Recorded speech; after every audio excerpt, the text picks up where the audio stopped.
Here we go. We have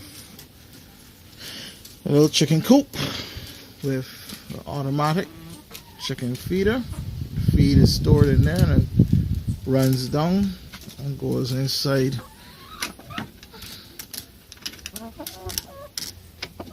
there. And chicks with chickens to eat. Now we have the water, 5-gallon bucket, and pipe system leading into 3 water nipples. I don't know how good you can see that.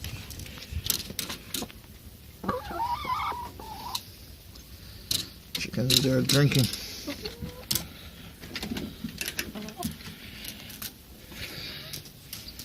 So there it is. This is in case I want to add any vitamins.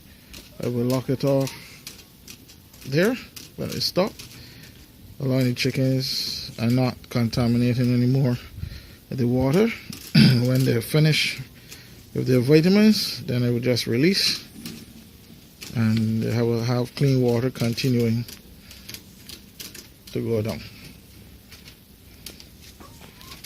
That's it.